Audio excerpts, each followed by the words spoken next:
हम जब श्राद्ध पक्ष में ब्राह्मण देवता को भोजन कराते हैं तो भोजन कराने के लिए भी सबसे श्रेष्ठ जो समय माना गया है वो माना गया जिसको हमारे यहाँ पर अभिजित मुहूर्त बोलते हैं। जो हमारा अभिजित मुहूर्त है लगभग 11:45 बजे से शुरू होता है और 45-50 मिनट रहता है महाराज। उस समय अगर आप ब्राह्मण देवता को श्राद्ध अर्पण करते हैं तो समझ लीजिए सीधे आपके पितरों के मुख में वो श्राद्ध जा रहा है, सीधे। इस बात को समझिएगा। आजकल तो परंपरा ऐसी आ गई है, कोई बात नहीं पंडित जी हमें भी काम है, शाम को ही आ जाना। तो पंडित जी भी मस्त और आप भी मस्त। आपने सोचा काम हो गया, उन्होंने कहा हमारा क्या। देखो भैया ये बात सही है कि अब उस 45 मिनट में ब्राह्मण देवता किस किस के यहाँ जाए तो जिसमें ताकत हो वो खींच ले। बोलो राधे राधे। भाई सीधी सी बात है।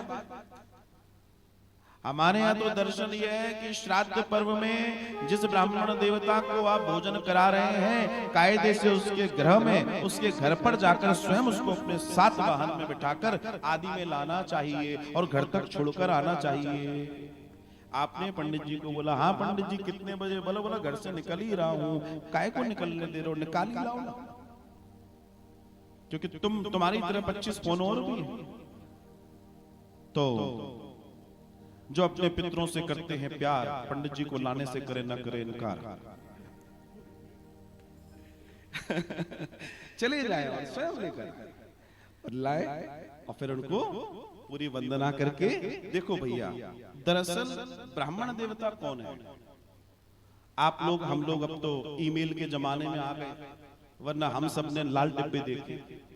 कौन से वाले? पोस्ट ऑफिस वाले पहले लगे होते थे हैं। ब्राह्मण देवता वही है जिसमें हम अपनी श्रद्धा का प्रसाद डालते हैं और वो वहां पहुंचता है जहां पहुंचना होता है। जिसके नाम की चिट्ठी डली होती है, डब्बा तो वही होता है ना, वो दुनिया भर में जाता है। वो देवताओं को भी जाएगा, वो पितरों को भी जाएगा। आपकी श्रद्धा की चिट्ठी बस उसमें डलनी है और कार्य संपन्न हो जाए। इतना अगर समझ लिया तो आनंद हो जाए।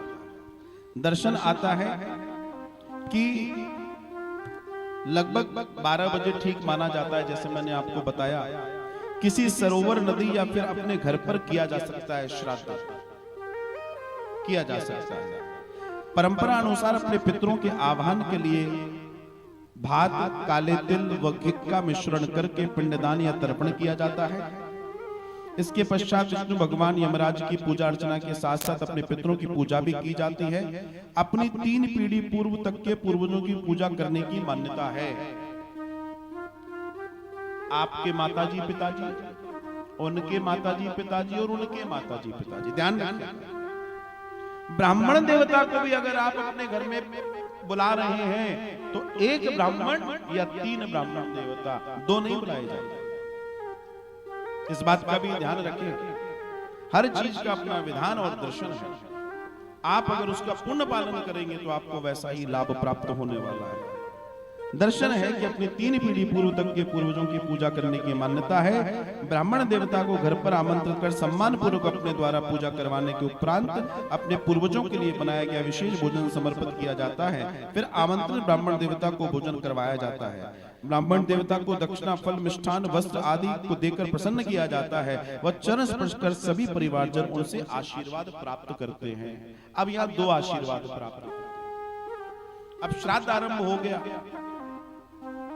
एक श्रद्धा ये है कि आइए पंडित जी पाइए, और एक आइए कृपा दीजिए। तो जब आपके यहाँ ब्राह्मण देवता आ रहे हैं तो पाद प्रक्षालन से लेकर सर्वप्रथम बड़े आदर से उनका पाद प्रक्षालन, चरणों को धुलवाइए। उसके बाद उन्हें अंदर प्रवेश कराइए, क्योंकि आजकल तो बड़ी मुश्किल से किसी के यहाँ कोई ब्राह्मण देवता आ पाता, मौके ही नहीं है लोगों के पास। और दर्शन आता है कि ब्राह्मण देवता, गुरुजन, भांजा, जामाता और ननंद जिसके घर में प्रवेश कर जाए उसका कल्याण ही कल्याण समझना चाहिए।